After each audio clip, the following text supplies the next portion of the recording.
We've painted the kit, we've perfected the edges, made it fit right.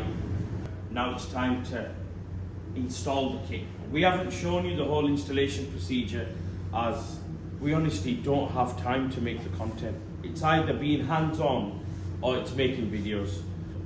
Just because we're at the end of the installation, I'll show you what's involved and how we install it.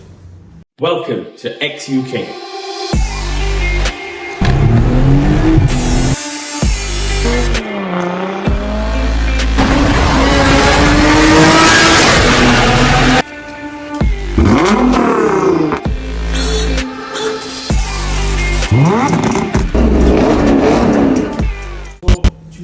A very good fitment like you see here, you need a lot of pressure, and what that pressure does is it sandwiches the part against the original car very tight. To get that tightness, masking tape or any form of tape cannot do it. Even though I'm using masking tape there, it's because that part didn't need much pressure. As we installed it, it was a very flush fit in that area, but over here we had like 3 or 4 mil gap. What we do is on the rear side of the part, we use silicone sealant, and then we attach the part to the car, and then we use these telescopic poles, and what they do is they adjust, so the more I turn this, the more tighter I'm getting, the more pressure is putting on, and they've got rubber pads on the end, and they're absolutely amazing. They're a lifesaver for us. Look how many we're using. I mean, imagine the pressure that we're putting onto these parts. If it was any other part from I don't know how to say this, but our parts are very thick.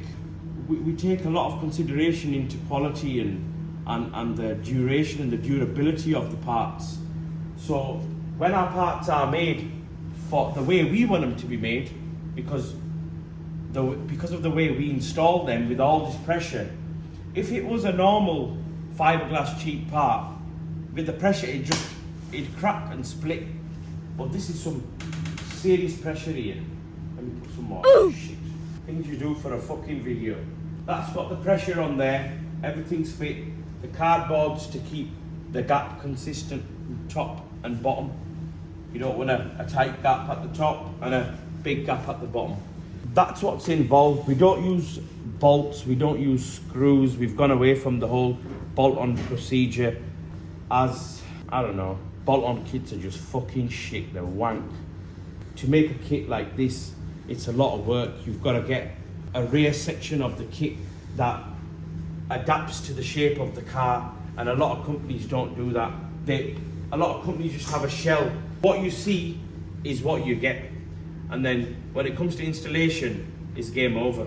With our kits, you've got a flange on the back. That flange replicates the shape of the car, and when you attach silicone on the back of it, an adhesive, and you put it against the vehicle, it conforms to the car, and it gives the part a very good fit.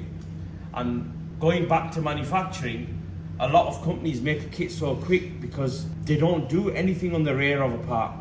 It's only the front face, and then you've got holes, and you've got bolts. Close up the gaps with a bolt.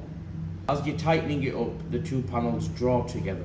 Yes, that's the difference between our kits and other companies' kits. I don't really research the market to see how other people manufacture their kits. I just know how to make my kits, and I know how to make my life easier and a customer's life easier when it comes to installation.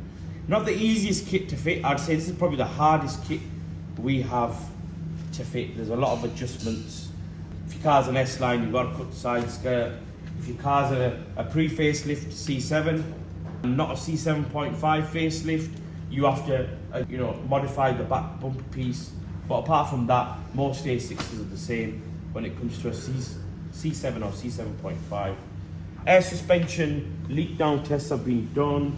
I've just gone, whilst I was adjusting the suspension, I've gone over every nut and bolt to see if everything's tight, as the last thing we want is a customer to drive away and, I don't know, suspension leg come off or a ball joint and the car has an accident and the guy's got his family in the car. Worst case scenario, we don't want that. So yeah, I've gone over everything again. Yeah, it takes best part of a day to go over everything. I've done a leak down test on the air suspension. I've checked all the pipes in the boot. I've checked each pipe individually on each shock absorber. I've nipped them up again. And it's just these little things that matter, because we're human, we can make mistakes, and that's the last thing we want. Wheels, fucking hell yeah. You wanna know what happened? So this wheel, sorry guys, I'm a bit pissed off today because a lot of things happened. Paint shop gave us the wrong paint, even though they matched the paint against the filler cap. It was totally different.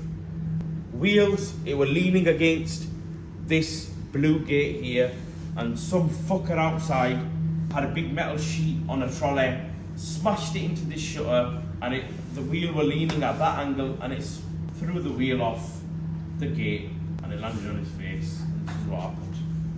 Look at that. So they're gonna have to pay for a fucking new barrel. We don't sand down and pay touch up.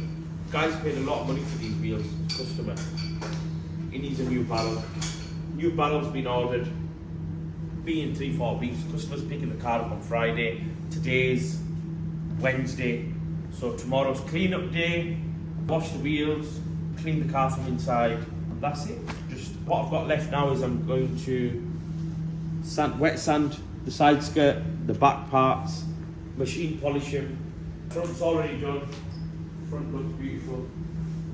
Alhamdulillah, front looks very nice. Yeah, fitment on point. You got to look at this fitment, man. Check this fitment out. It's not even on the floor yet, but so the front are 21 by 12 ET0. The rear are 21 by 12 ET minus 26. That's perfect for our kit. If anybody's buying a kit and they want to get their own wheels, you can, we'll help you. We'll give you the measurements. And that's it really. Most of it's done. Just need to clear up the workshop and on to the next one.